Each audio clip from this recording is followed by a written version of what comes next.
Good evening students. Last video में थोड़ा सा नॉइस की प्रॉब्लम आ रही थी, उस वजह से मुझे वीडियो को जो है उस समय स्टॉप करना पड़ा। लेकिन अब मैं आपके सामने पूरा का पूरा डीबीएमएस डिस्कस करूंगा प्रैक्टिकल। अब हम बात करेंगे एसक्यूएल कमांड पे। एसक्यूएल कमांड में हम उन कमांड्स की बात करेंगे जो हमारे डाटाबेस ऑपरेशन पर परफॉर्म होती है, डाटाबेस पर परफॉर्म होती है, राइट। तो सबसे पहले बात करेंगे डाटाबेस को क्रिएट करेंगे। सबसे पहले हमारा टास्क होगा डाटाबेस को क्रिएट करना, क्रिएटिंग डाटाबेस। तो इसके लिए डाटाबेस को क्रिएट करने के लिए जो कमांड यूज होती है, create database. This is the command, create database. Command is use to create a database in RDBMS. ध्यान रखना, आरडीबीएमएस बोला है मैंने, रिलेशनल डाटाबेस मैनेजमेंट सिस्टम में हम जो डाटाबेस को क्रिएट करने के लिए कमांड यूज करेंगे उस कमांड का नाम है क्रिएट डाटाबेस। तो सिंटैक्स क्या होगा डाटाबेस को क्रिएट करने के लिए? क्रिएट डाटाबेस और डाटाबेस का नाम। क्या सिंटैक्स होगा? क्रिएट डाटाबेस और फिर डाटाबेस का नाम, वो कुछ भी हो सकता है, ठीक है। तो चलिए मैं आपके साथ डिस्कस करता हूं। मैं अपना पहले माई एसक्यूएल का वो ओपन कर लेता हूं। ये माई एसक्यूएल का मैं अपना ओपन कर लेता हूं। ये रहा मेरा my SQL command line client. यहां पर मैंने पासवर्ड डाला रूट, ओके। अब मैं यहां पर कमांड दे रहा हूं क्रिएट डाटाबेस, डाटाबेस और डाटाबेस का नाम रखा स्कूल। डाटाबेस का क्या नाम रखा? स्कूल। क्रिएट डाटाबेस और डाटाबेस का क्या नाम रखा? स्कूल। अब मैं एंटर मारूंगा तो ये हमारी क्वेरी, ओके। अब जो मैंने ये लिखा है क्रिएट डाटाबेस स्कूल, ये और फिर मैंने एंड किया किससे? सेमीकोलन से। तो ये क्या है? एसक्यूएल स्टेटमेंट और कमांड। एसक्यूएल स्टेटमेंट और कमांड। दिस एसक्यूएल स्टेटमेंट और command operates on the relational database management system. Relational database पर ऑपरेट हो रही है और क्या कर रही है? डाटाबेस क्रिएट कर रही है। कौन सा डाटाबेस? स्कूल नाम का एक डाटाबेस है। अब इस डाटाबेस के अंदर हम क्या क्रिएट करेंगे? टेबल क्रिएट करेंगे। अब देखते हैं, पहला टास्क हमारा क्लियर हुआ। तो पहला टास्क था हमारा डाटाबेस को क्रिएट करना। डाटाबेस को क्रिएट करने के लिए जो हम क्वेरी यूज करते हैं, वो जो हम कमांड यूज करते हैं, वो यूज करते हैं क्रिएट डाटाबेस कमांड। तो create database command is use to create the database. Clear? अब अगला है हमारा ओपनिंग डाटाबेस। अब जो डाटाबेस हमने यूज कर लिया, जो डाटाबेस हमने क्रिएट करा है, अब हमें उसे क्या करना है? ओपन करना है। तो उसके लिए हम यूज करेंगे यूज कमांड। तो once a database has been created, एक बार अगर आपने डाटाबेस क्रिएट कर लिया, we need to open it, हमें इसको ओपन करना है इस पर वर्क करने के लिए। For this use command is required, कि इसके लिए कौन सी कमांड यूज करेंगे? यूज कमांड, ठीक है। ये बात ध्यान रखिए। Once a database has been created, once एक बार अगर आपने डाटाबेस क्रिएट कर लिया तो we need to open it, हमें इसको ओपन करना है इस पर वर्क करने के लिए। तो कौन सी कमांड यूज करेंगे? Use command. कौन सी कमांड यूज करेंगे? Use command. तो आपने लिखना है यूज और फिर डाटाबेस का नाम लिखना है। चलिए एक बार देख लेते हैं। आपको लिखना है यूज और फिर डाटाबेस का नाम स्कूल। ये देखिए डाटाबेस चेंज। मैंने क्या कहा? सबसे पहला टास्क था हमारा डाटाबेस को क्रिएट करना। डाटाबेस सक्सेसफुली क्रिएट हो गया। डाटाबेस को क्रिएट करने के लिए आप कौन सी कमांड यूज करेंगे? Create database. कौन सी कमांड यूज करेंगे? Create database. आप मुझे बता सकते हैं कि ये क्रिएट डाटाबेस किस डेफिनेशन, वो किस लैंग्वेज के अंडर में आता है? ध्यान रखिएगा, डीडीएल के अंडर में आता है। डीडीएल, डाटा डेफिनेशन लैंग्वेज के अंडर में आता है ये क्रिएट डाटाबेस कमांड। क्लियर हो गया? तो सबसे पहले डाटाबेस को क्रिएट करने के लिए हम क्रिएट डाटाबेस कमांड यूज करेंगे, उसके बाद डाटाबेस का नाम लिखेंगे। दूसरा, once a database has been created we need to open it, हमें इसको ओपन करना है। उसके लिए हम जो कमांड यूज करेंगे वो यूज कमांड यूज करेंगे। कौन सी कमांड यूज करेंगे? यूज और फिर डाटाबेस का नाम, ठीक है। ये बात आपको ध्यान रखनी है। चलिए आगे करते हैं। अब इसके बाद रिमूविंग डाटाबेस। अगर मान लीजिए आपको डाटाबेस को रिमूव करना है, डाटाबेस को आपको फिजिकली रिमूव करना है, फिजिकली रिमूव और delete A database along with all its table, drop command is used. कौन सी कमांड यूज की जाएगी? ड्रॉप कमांड यूज की जाएगी। आप खुद सोचिए, आपने एक स्कूल डाटाबेस क्रिएट करा, इस डाटाबेस के अंदर सोचिए बहुत सारी टेबल है, लेकिन अब इस डाटाबेस को आप पूरा का पूरा डिलीट करना चाहते हैं मेमोरी से, फिजिकली आप इसे डिलीट करना चाहते हैं, रिमूव करना चाहते हैं, तो आप उसके लिए कौन सी कमांड यूज करेंगे? ड्रॉप कमांड यूज करेंगे। आप क्या लिखेंगे? ड्रॉप डाटाबेस और डाटाबेस का नाम। क्या लिखेंगे? ड्रॉप डाटाबेस और डाटाबेस का नाम। जब आप डाटाबेस को रिमूव करेंगे तो ये बात जरूर ध्यान रखना कि आपकी सारा का सारी टेबल्स भी डाटाबेस के साथ क्या हो जाएंगी? डिलीट हो जाएंगी। इस चीज को आपको ध्यान रखना है। चलिए मैं करके दिखाता हूं, लेकिन फिर मुझे इसे क्रिएट भी करना पड़ेगा जरूर। आप देखिए मैंने यहां पर लिखा ड्रॉप डाटाबेस, डाटाबेस और यहां पर डाटाबेस का नाम, तो ड्रॉप डाटाबेस और डाटाबेस का नाम स्कूल। तो जब मैं ये करूंगा तो अब मेरा डाटाबेस क्या हो गया? ड्रॉप हो गया, मतलब पूरी तरह से मेरा डाटाबेस अब क्या हो गया? डिलीट हो गया। अभी तो मैंने इसके अंदर कुछ भी नहीं किया था, टेबल भी नहीं क्रिएट की थी, लेकिन सपोज अगर टेबल में क्रिएट कर चुका होता, फिर उसके अंदर डाटा होता और इसी तरह से एक डाटाबेस के अंदर एक से ज्यादा टेबल होती, फिर मैं उसे ड्रॉप करता तो मेरा पूरा का पूरा डाटाबेस क्या हो जाता? डिलीट हो जाता। इस चीज को आपको ध्यान रखना है। तो हमने तीन चीजें डिस्कस करी। डाटाबेस को क्रिएट करने के लिए क्या करते हैं? क्रिएट डाटाबेस, फिर डाटाबेस का नाम। जब आप डाटाबेस को क्रिएट कर लेंगे तो डाटाबेस को क्रिएट करने के बाद आपको उसे क्या करना पड़ेगा? ओपन करना पड़ेगा। ओपन करने के लिए आप कौन सी कमांड यूज करेंगे? यूज, फिर डाटाबेस का नाम। क्लियर हो गया? अगर आपको अपने डाटाबेस को फिजिकली रिमूव करना है मेमोरी से, फिजिकली उसे पूरा रिमूव करना है, तो आप कौन सी कमांड यूज करेंगे? ड्रॉप डाटाबेस और डाटाबेस का नाम, फिजिकली रिमूव हो जाएगा। ठीक है, चलिए अब अगला डिस्कस करते हैं। इसे मैं बंद करके फिर दोबारा से स्टार्ट करूंगा। इसके बाद है क्रिएटिंग ए टेबल। तो डियर स्टूडेंट अब हम डिस्कस करेंगे क्रिएटिंग ए टेबल। ठीक है, द क्रिएट टेबल, टेबल को क्रिएट करने के लिए जो हमारी कमांड यूज होती है वो क्रिएट टेबल कमांड यूज होती है। आप मुझे बता सकते हैं ये क्रिएट टेबल कमांड किस लैंग्वेज के अंडर में आती है? तो ध्यान रखिएगा ये DDL, डाटा डेफिनेशन लैंग्वेज के अंडर में आती है ये क्रिएट टेबल कमांड। तो the create table statement is use, create table चाहे स्टेटमेंट बोल लीजिए चाहे क्रिएट टेबल कमांड बोल लीजिए, बात एक ही है। The create table statement is use to create a table in a database.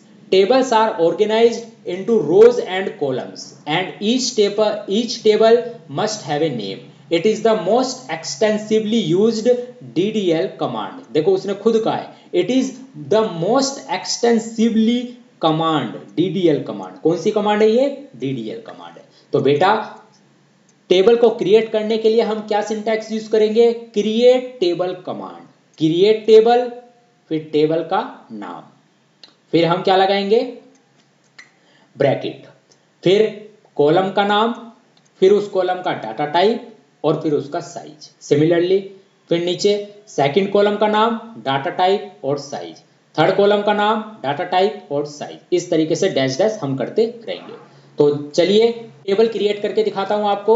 Student table मुझे क्रिएट करनी है, तो सबसे पहले मुझे MySQL को स्टार्ट करना है। स्टार्ट पे गया, अपने MySQL को स्टार्ट कर रहा हूं मैं, ये मैंने ओपन करा। ठीक है, तो सबसे पहले मैंने यहां पर पासवर्ड डाला रूट। अब सबसे पहले मैं डाटाबेस क्रिएट करूंगा क्योंकि मैंने उसे फिजिकली रिमूव कर दिया था। Create database school. Database create होने के बाद आप क्या करेंगे? उसे ओपन करेंगे, तो आप लिखेंगे यूज स्कूल। क्लियर हो गया? अब आप टेबल क्रिएट करेंगे। टेबल क्रिएट करने के लिए कौन सी कमांड लिखेंगे? Create table. टेबल का नाम मान लीजिए इन्होंने क्या लिया है? टेबल का नाम देख लेता हूं। टेबल का नाम लिया है स्टूडेंट, तो टेबल का नाम आपने लिया स्टूडेंट इसमें। अब इसके लिए फिर अब आपने क्या करा? सबसे पहले रोल नंबर है, roll number, roll number, roll number क्या है? ये इंटीजर, रोल नंबर इंटीजर है। साइज कितना है? साइज नहीं दे रखा है। नोट नल प्राइमरी की, इंटीजर साइज हम ले लेते हैं। चलिए रोल नंबर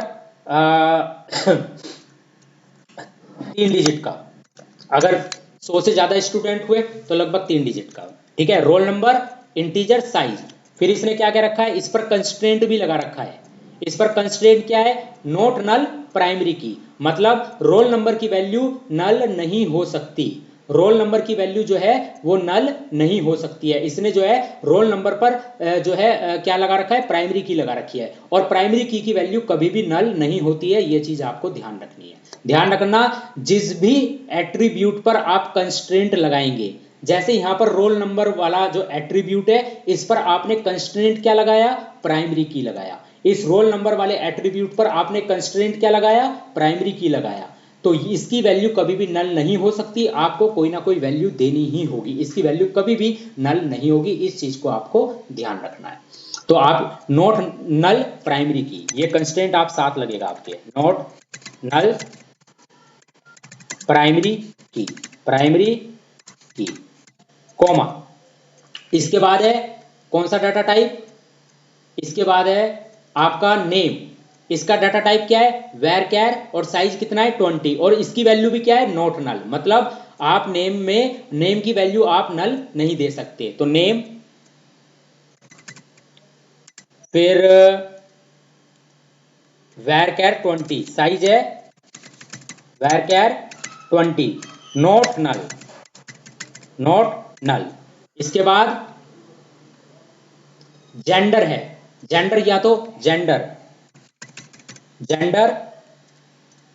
कैर 1, इसका मतलब है या तो एम होगा और या एफ होगा, ठीक है। तो आप खुद देख सकते हैं मैंने टेबल क्रिएट करने के लिए कौन सी कमांड यूज करी है, क्रिएट टेबल कमांड यूज करी है।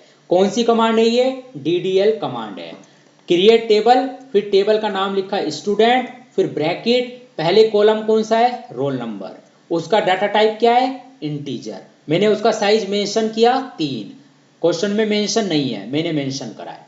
इन्होंने ये कहा इस पर कंस्ट्रेंट क्या लगाएंगे, प्राइमरी की, ऑब्वियसली सी बात है रोल नंबर ही आपकी क्या होगी, प्राइमरी की होगी, क्योंकि जो आपके रिकॉर्ड को यूनिकली आइडेंटिफाई करेगी वो क्या होगी, प्राइमरी की, तो मैंने रोल नंबर को क्या बनाया, प्राइमरी की, मैंने लिखा नॉट नल प्राइमरी की, फिर मैंने कोमा लगाया। उसके बाद दूसरा मेरा एट्रीब्यूट क्या है, नेम, इसका साइज क्या है, इसका डाटा टाइप क्या है, वेर कैर, साइज कितना है इसका 20, इसको मैंने माना नॉट नल कि इसकी वैल्यू नल नहीं हो सकती, कोमा। तीसरा मेरा एट्रीब्यूट क्या है, जेंडर, इसका डाटा टाइप क्या है, कैर, इसका साइज कितना लिया मैंने 1। आगे देखते हैं, अगला है मार्क्स,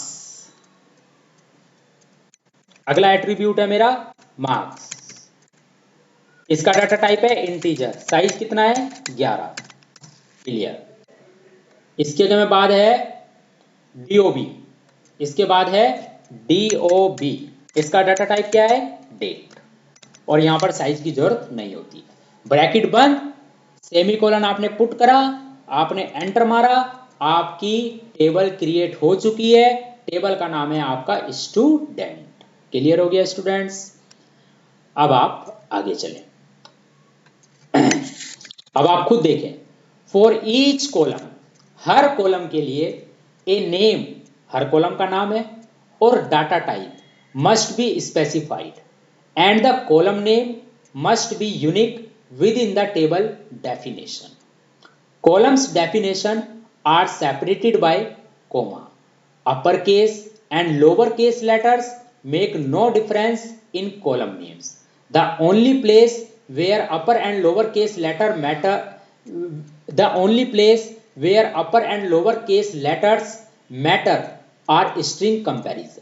जहां पर हम स्ट्रिंग की कंपैरिजन करते हैं वहां पर अपर और लोअर मैटर करता है, अदरवाइज एसक्यूएल में अपर और लोअर का कोई मैटर नहीं है। एसक्यूएल एक it's not a case sensitive language, ठीक है, ये चीज आपको ध्यान रखनी है। तो टेबल की डेफिनेशन कैसे देनी है, हर कॉलम का आपको नाम होना चाहिए, हर कॉलम का डाटा टाइप होगा, आपका कॉलम का नाम यूनिक होगा, ठीक है, कॉलम्स की जो डेफिनेशन है वो सेपरेटेड होगी कोमा से, और मैंने यही आपको क्रिएट करके दिखाया है। आप एग्जाम्पल में भी देख सकते हैं जो इन्होंने क्रिएट कर रखी है, ठीक है। चलिए अगला चलते हैं। अब अगला है हमारा व्यूइंग ए टेबल। अब व्यूइंग ए टेबल, सपोज आप अपने डाटाबेस को क्लोज कर दीजिए, लीजिए मैं अपने डाटाबेस को क्लोज कर रहा हूं, ये मैंने अपना माई एसक्यूएल क्या कर दिया, क्विट कर दिया मैंने माई एसक्यूएल। अब फर्दर इन फर्दर डेज मुझे अपने डाटाबेस पर वर्क करना है। कौन से डाटाबेस पर, स्टूडेंट डाटाबेस पर वर्क करना है। मैं गया, मैं MySQL में दोबारा से गया, ठीक है, मैंने पासवर्ड डाला रूट। अब मेरा डाटाबेस, सबसे पहले मुझे क्या सिलेक्ट करना पड़ेगा, डाटाबेस। मुझे कौन से डाटाबेस को ओपन करना है, स्कूल वाले डाटाबेस को ओपन करना है। मैंने लिखा यूज स्कूल। अब suppose I forgot the name of the table which I created in the database school. Suppose I forgot the name of the table which I have created in the database school. Suppose I forgot, तो इस उसमें हम क्या करेंगे, suppose you don't know what is the name of the table you have created with in the database school. Suppose you don't know what will you do in this case? तो आपको क्या करना है, viewing a table to verify that the table has been created, show tables command is used। अब आप show command, show tables, यहां पर show tables command use करिए आप, show tables। आपको पता चल जाएगा आपने इसके अंदर कौन सी टेबल क्रिएट करी थी।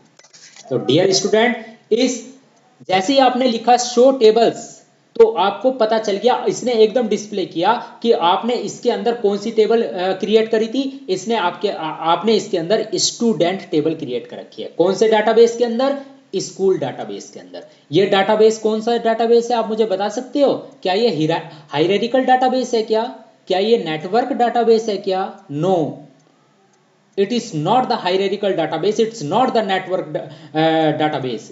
What is this? This is the relational database. कौन सा डाटाबेस है ये? रिलेशनल डाटाबेस है, क्योंकि इसके अंदर जो आपने टेबल क्रिएट कर रखी है वो कौन सी टेबल है? वो रिलेशनल टेबल है। वो कौन सी टेबल है? रिलेशनल टेबल है। वो किस फॉर्म में है? रो और कॉलम की फॉर्म में है। वो अभी आपको पता चल जाएगा, ठीक है, वो किस फॉर्म में है? रो कॉलम की फॉर्म में है वो टेबल। क्लियर है? ओके, चलिए आगे देखिए। तो शो टेबल्स कमांड आपको समझ में आ गया। अब आ गया 6 पॉइंट, व्यूइंग ए टेबल स्ट्रक्चर। सपोज आप टेबल का स्ट्रक्चर देखना चाहते हैं, जैसे आप खुद देखिए अगर आप टेबल का स्ट्रक्चर देखना चाहते हैं, जैसे आपने टेबल बनाई है, अब आप टेबल का स्ट्रक्चर देखना चाहते हैं, तो आप कौन सी कमांड यूज करेंगे? डेस्क्राइब और DESC। कौन सी कमांड यूज करेंगे आप? या तो डेस्क्राइब कमांड यूज करेंगे या DESC कमांड यूज करेंगे। तो आप क्या लिखेंगे सिंटैक्स? डेस्क्राइब और टेबल का नाम, या फिर DESC और टेबल का नाम। चलिए मैं आपको बताता हूं किस तरीके से होगा। आपने लिखा डेस्क्राइब, DESCRIBE, डेस्क्राइब, टेबल का नाम स्टूडेंट। तो डियर स्टूडेंट, आप देख सकते हैं this is the structure of the table. पहला एट्रीब्यूट कौन सा है? Roll number. इसका डाटा टाइप क्या है? इंटीजर। इसका साइज कितना है? 3। क्या ये इसकी वैल्यू नल हो गई? होगी इसकी वैल्यू नल? नहीं होगी। मैंने लिख रखा है ना नोट नल। इस पर मैंने कौन सी की लगा रखी है? प्राइमरी की। दूसरा एट्रीब्यूट कौन सा है? नेम। इसका टाइप क्या है? varchar। इसका साइज कितना है? 20। क्या इसकी वैल्यू नल होगी? नो, ठीक है ना, क्योंकि मैंने इस पर लगा रखा है नोट नल। तीसरा एट्रीब्यूट है आपका जेंडर। इसका टाइप है कैर। साइज कितना है? 1। फिक्स है, ये क्या है? फिक्स। या तो मेल होगा या फीमेल होगा, या एम होगा या एफ होगा। तो फिक्स के लिए आप कैर डाटा टाइप यूज करेंगे।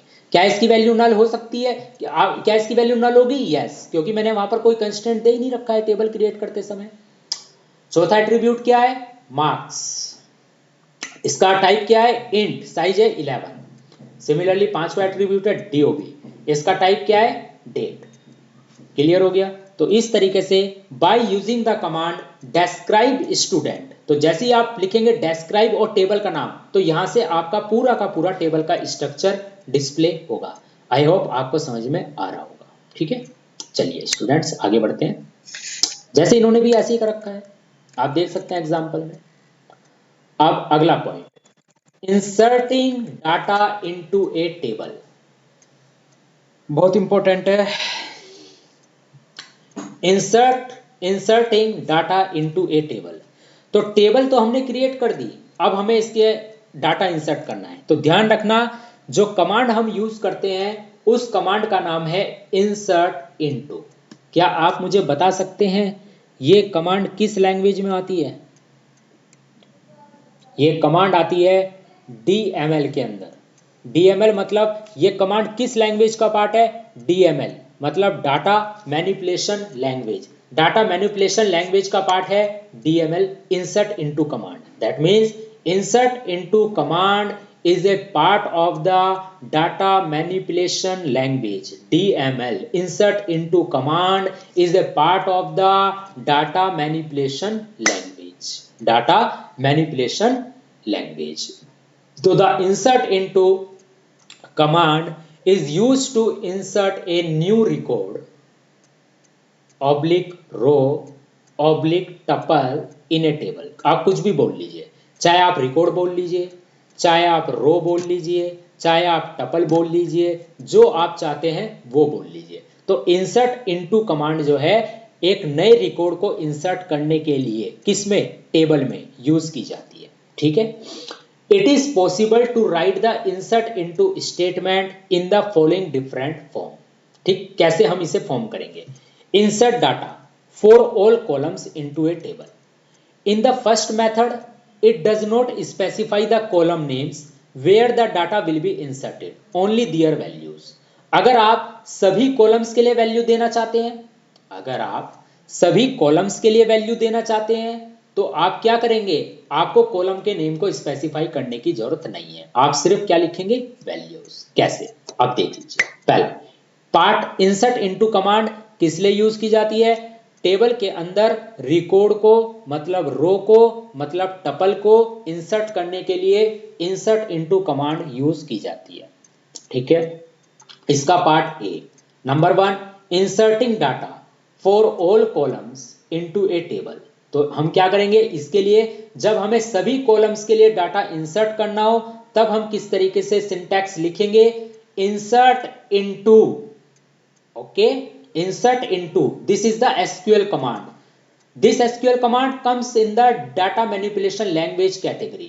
Insert into टेबल का नाम, स्टूडेंट, वैल्यूज, वैल्यूज, फिर ब्रैकेट लगाएंगे, वैल्यू 1, वैल्यू 2, वैल्यू 3। चलिए इंसर्ट करते हैं।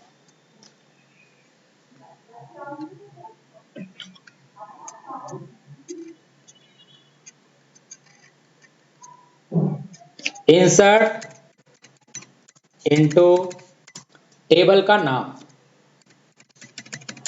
वैल्यूज। ठीक है, सबसे पहले रोल नंबर 1 ले लीजिए, कॉमा, नेम क्या है ये, वैरकैर, किसमें आएगा, या तो सिंगल कोट्स में या डबल कोट्स में। मैंने आपको बताया था जो वैरकैर वाली वैल्यू है वो आप सिंगल कोट्स में लिखेंगे, क्लियर हो गया, या डबल कोट्स में। चलो मैं सिंगल कोट्स में लिख देता हूं। नाम आरव वशिष्ठ, जेंडर मेल, एक ही है साइज तो या तो मेल या फीमेल। नाम आरव वशिष्ठ, नेम आरव वशिष्ठ है, जेंडर मेल। मार्क्स इंटीजर है, ठीक है। DOB date of birth. अब डीओबी मैंने आपको बताया था, डीओबी या तो आप सिंगल कोट्स में लिखेंगे या पेयर ऑफ कर्ली ब्रेसिस के अंदर लिखेंगे। चलिए मैं पेयर ऑफ कर्ली ब्रेसिस के अंदर लिख लेता हूं, ये पेयर ऑफ कर्ली ब्रेसिस या तो सिंगल कोट्स में, जैसे मैंने नेम आरव वशिष्ठ को सिंगल कोट्स में लिखा है, जैसे मैंने जेंडर एम को सिंगल कोट्स में लिखा है, या तो आप डेट को सिंगल कोट्स में लिखिए या फिर पेयर ऑफ कर्ली ब्रेसिस के अंदर लिखिए। मैं पेयर ऑफ कर्ली ब्रेसिस के अंदर लिखता हूं, ठीक है dear, okay. Date of birth कुछ भी लिख देते हैं, ठीक है। ब्रैकेट बंद करेंगे, सेमीकोलन पुट करेंगे,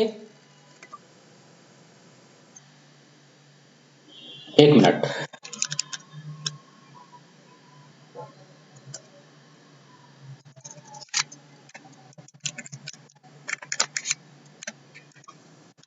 ये पकड़ नहीं रहा है, इसका मतलब है ये जो है इसको फॉलो नहीं कर रहा है single quotes pair of curly braces को। यस, हो सकता है मेरा वर्जन काफी पुराना है इसलिए पेयर ऑफ कर्ली ब्रेसिस ना ले रहा हो। ये मेरा वर्जन काफी पुराना है MySQL का, जो लेटेस्ट वर्जन है हो सकता है उसमें pair of curly braces use कर ले, लेकिन मैंने सिंगल कोट्स में ये पकड़ रहा है तो मैंने इसलिए सिंगल कोट्स लिया, ठीक है। तो किस तरह की कमांड यूज करेंगे, इंसर्ट इनटू स्टूडेंट, टेबल का नाम, वैल्यूज। चलिए दोबारा से नया रिकॉर्ड इंसर्ट करते हैं। अब देखिए इसी रिकॉर्ड को अगर मैं दोबारा से इंसर्ट करने की कोशिश करूंगा तो ये इंसर्ट नहीं होगा, क्योंकि मैंने रोल नंबर वाले कॉलम पर क्या लगा रखा है, प्राइमरी की। डुप्लीकेट एंट्री 1 फॉर की 1, इसका मतलब है कंस्ट्रेंट लगा रखा है मैंने रोल नंबर वाले कॉलम पर, और वही कंस्ट्रेंट मुझे डुप्लीकेट एंट्री को एंटर करने से रोक रहा है। This is the feature provided by the MySQL।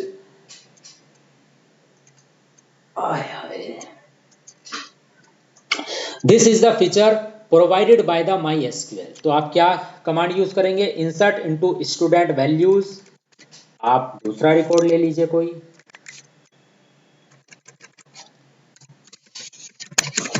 वात्सल्य Agarwal, marks, date of birth मान लीजिए चेंज कर दीजिए,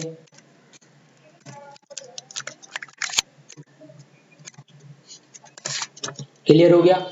फिर आप तीसरी रिकॉर्ड इंसर्ट कर लीजिए, 3, मान लीजिए नाम आप कुछ और ले लीजिए,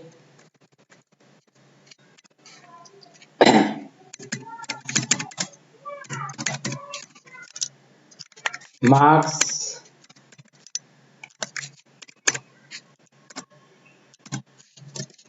फिर कोई और रो ले लीजिए,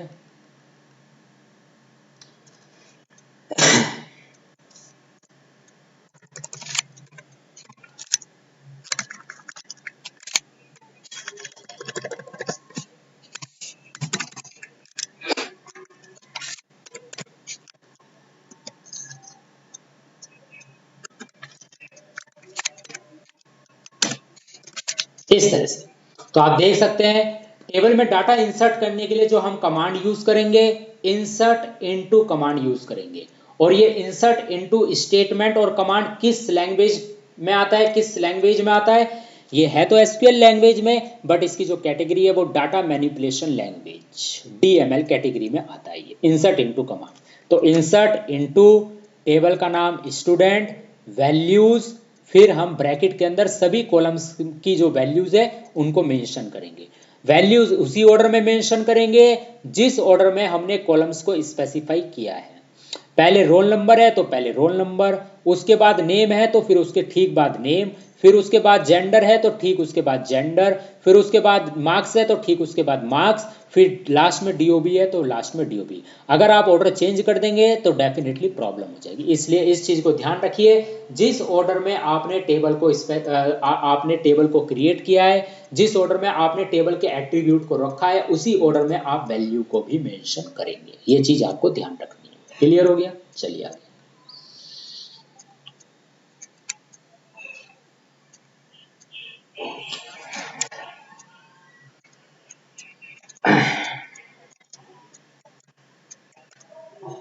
ये थियोरेटिकल पार्ट है, इन्हें डिस्कस करने की जरूरत नहीं है।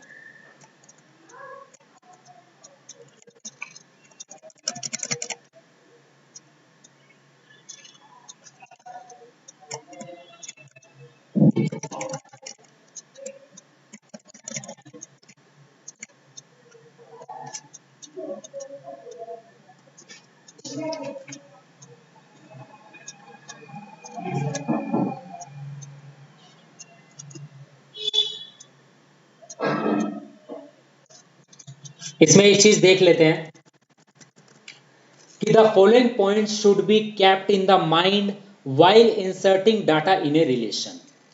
आपको क्या करना है कि the following point should be kept in mind while inserting the data in a relation. मतलब जब भी आप टेबल के अंदर डाटा को इंसर्ट करेंगे तो आपको कुछ पॉइंट्स अपने दिमाग में रखने हैं। कौन कौन से? Number 1, when values are inputted using insert into command, जब भी आप insert into command का यूज करके वैल्यूज को पुट करेंगे तो वो जो वैल्यू पुट होगी वो सिंगल रो होगी। It is term as the single row insert since it adds one tuple at a time into the table. मैं दोबारा से बता रहा हूं कि जब भी आप इंसर्ट इनटू कमांड का यूज करेंगे टेबल में डाटा को इंसर्ट करने के लिए, तो जो इंसर्ट इनटू कमांड है वो टेबल के अंदर सिंगल रो को इनपुट करती है या सिंगल टपल को या सिंगल रिकॉर्ड को। ठीक है, ये चीज आपको ध्यान रखनी है। ठीक है, it is term as the single row insert since it adds one tuple at a time into the table. ठीक है। द इनटू क्लॉज, जो इनटू क्लॉज है specify the target table. Into जो क्लॉज है वो स्पेसिफाई करता है target table को। आप खुद सोचिए ना, इंसर्ट इनटू किसमें, आगे ठीक इनटू के बाद हम किसका नाम स्पेसिफाई करते हैं, टेबल का नाम स्पेसिफाई करते हैं, नहीं करते हैं। तो into clause specify the target table and the values clause specify the data to be added to the new record of the table. आप खुद देखिए, इंसर्ट इनटू, अब इनटू के ठीक बाद में किसका नाम लिखता हूं, टेबल का नाम। तो जो इनटू कमांड है वो किसको स्पेसिफाई कर रही है, टारगेट टेबल को, कि किसमें डाटा इंसर्ट करना है, टेबल में। तो इंसर्ट इनटू, उसके ठीक बाद टेबल का नाम है। तो जो इनटू क्लोज है वो किसको टारगेट कर रहा है, टेबल को। और उसके ठीक बाद हम क्या लिखते थे, वैल्यूज, और वैल्यूज के ठीक बाद हम डाटा। तो जो वैल्यूज क्लोज है वो किसको स्पेसिफाई कर रहा है, उस डाटा को स्पेसिफाई कर रहा है, उस टपल को स्पेसिफाई कर रहा है जो इंसर्ट होगा किसके अंदर, टेबल के। ठीक है, ये चीज आपको ध्यान रखनी है। अगला, the argument values of character data type are always enclosed in double और सिंगल कोटेशन मार्क। उसने क्या बोला कि जो आर्ग्यूमेंट और वैल्यूज देंगे आप कैरेक्टर डाटा टाइप के लिए, जो आपने कैरेक्टर डाटा टाइप मेंशन किया है, आपने कैरेक्टर डाटा टाइप मेंशन किया है, उसको आप ऑलवेज इनक्लोज करेंगे या तो डबल कोट्स में या सिंगल कोटेशन मार्क में। जैसे नेम था उसका डाटा टाइप आपने वैरचर लिया था, जैसे जेंडर है उसका डाटा टाइप आपने कैर लिया था, तो इनको आप या तो सिंगल कोट्स में या डबल कोटेशन में क्या करेंगे, पुट करेंगे। इस चीज को आपको ध्यान रखना है। Column values for the data type of a column are provided within curly braces और सिंगल कोट्स। ठीक है, ये डेट के लिए बात कर रहा है। यहां पर इसने लिखा column values for the date, column values for the data type of a date are provided within the curly braces और सिंगल कोट्स। मतलब जो वैल्यूज डाटा, जो आपने एट्रीब्यूट है आपका, जो कॉलम आपका जो डीओबी है, जैसे आप ये देख सकते हैं, ये आपका कॉलम था डीओबी, सबसे लास्ट वाला कॉलम है आपका डीओबी, जो सबसे लास्ट वाला कॉलम है आपका डीओबी है। तो इस डीओबी के लिए आपने डाटा टाइप क्या स्पेसिफाई किया है, डेट। तो जो इसकी वैल्यूज आप पुट करेंगे वो या तो पेयर ऑफ कर्ली ब्रेसेस के अंदर पुट करेंगे या फिर आप सिंगल कोट्स के अंदर पुट करेंगे। लेकिन मैंने सिंगल कोट्स के अंदर पुट करी है क्योंकि पेयर ऑफ कर्ली ब्रेसेस को रिकॉग्नाइज नहीं कर रहा है, मेरा बहुत ओल्ड वर्जन है, शायद इस वजह से हो सकता है। अगला, null values are stored and display as a null only without any quotes। जो null values होंगी वो स्टोर होंगी और डिस्प्ले होंगी as a null only without any quotes। अगला, if the data is not available for all the column, if the data is not available for all the column then the column list must be included following the table name। if the data is not available for all the column, अगर सभी columns के लिए data available नहीं है तो जो column की list होगी वो must be included following the table name.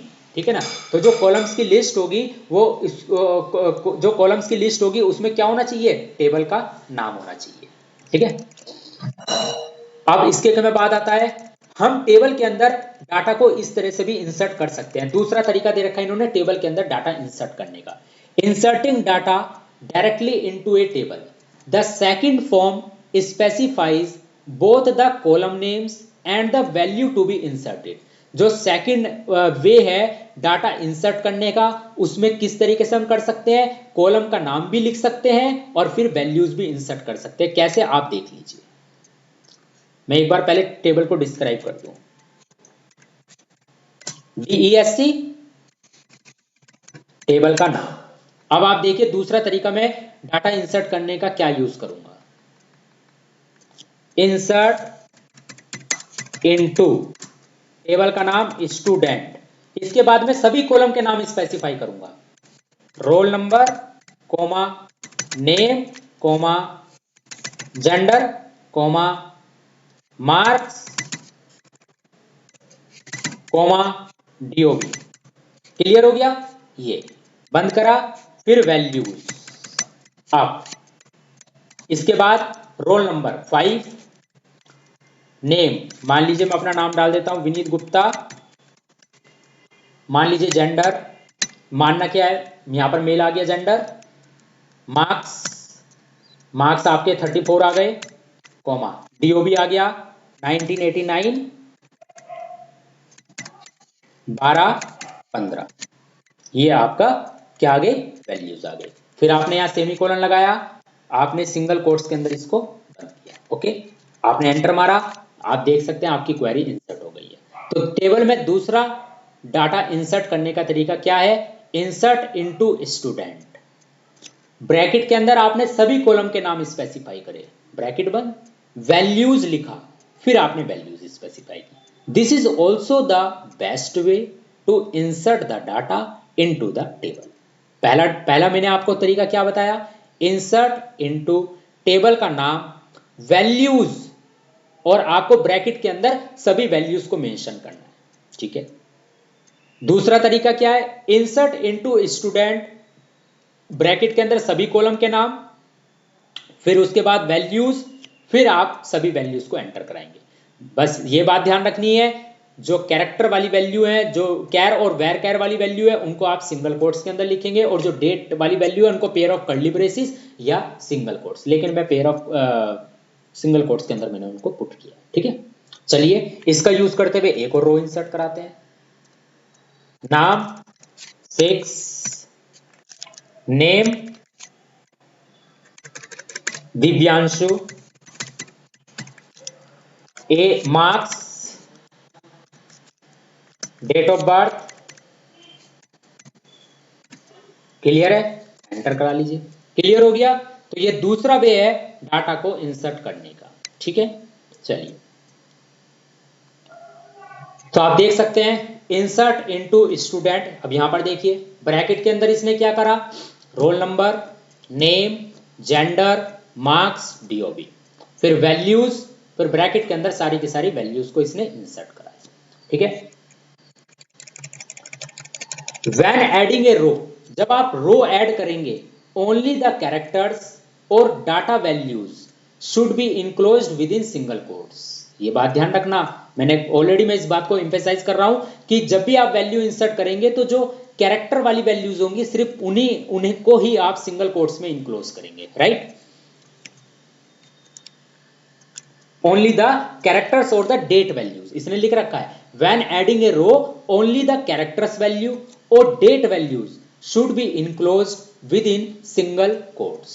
ये आपको ध्यान रखनी है। सिर्फ जो नॉन न्यूमेरिक, कहने का मतलब है जो नॉन न्यूमेरिक वैल्यूज हैं, non numeric values, non numeric value कौन कौन सी है, कैर हो गई, वेर कैर वाली वैल्यू हो गई, कैर में मतलब जेंडर आ गया, वेर कैर में नेम आ गया और डेट आ गया, तो इनको आप स्पेसिफाई करेंगे किसके अंदर, सिंगल कोट्स के अंदर। क्लियर हो गया। चलिए अब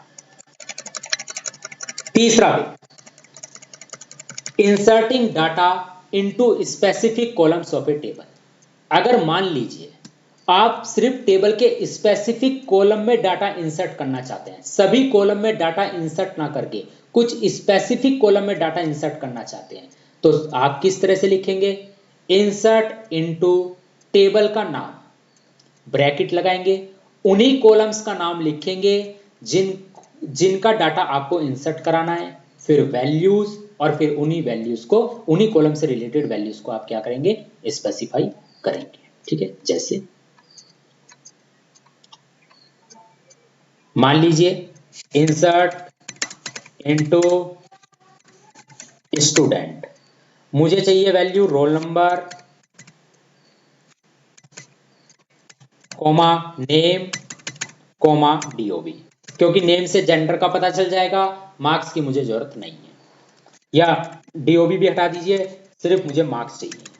सिर्फ इन्हीं कॉलम्स के लिए मुझे वैल्यू चाहिए। किस किस कॉलम्स के लिए, रोल नंबर के लिए वैल्यू चाहिए, नेम के लिए वैल्यू चाहिए और मार्क्स के लिए वैल्यू चाहिए, ठीक है। तो मैंने लिखा इंसर्ट इनटू स्टूडेंट, उन्हीं कॉलम्स का नाम लिखा जिन कॉलम्स के लिए मुझे वैल्यू चाहिए, फिर मैंने लिखा वैल्यूज, ठीक है, roll number 7, comma name Manish Gupta, right, यहां से पता चल गया इसका जेंडर मेल होगा।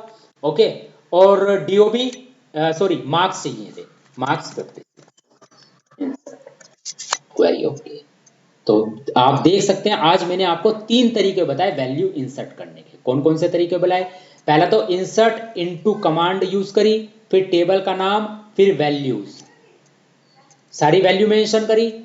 फिर उसके बाद मैंने दूसरा तरीका क्या बताया? इंसर्ट इनटू टेबल का नाम, फिर ब्रैकेट के अंदर सभी कॉलम का नाम मेंशन करा, ब्रैकेट बंद, फिर वैल्यूज, फिर सभी वैल्यूज को मेंशन करा।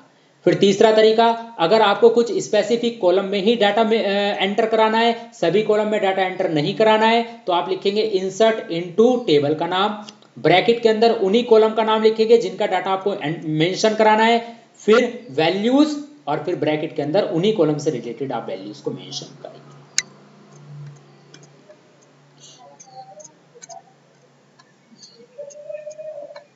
तो the above statement shall insert the values for specific columns, roll number, name and marks respectively। Clear हो गया? तो डियर स्टूडेंट आज हम यहीं तक रखेंगे। आज मैंने आपके साथ डिस्कस किया है how to create a database, how to open a database, how to create the table, how to insert the record in the table, और रिकॉर्ड इंसर्ट करने के भी मैंने आपके साथ पूरे 3 वे डिस्कस किए हैं। आज यहीं तक के लिए है, अगले लेक्चर में कुछ नए टॉपिक के साथ आपसे मिलेंगे। तब तक के लिए thank you very much, have a nice day.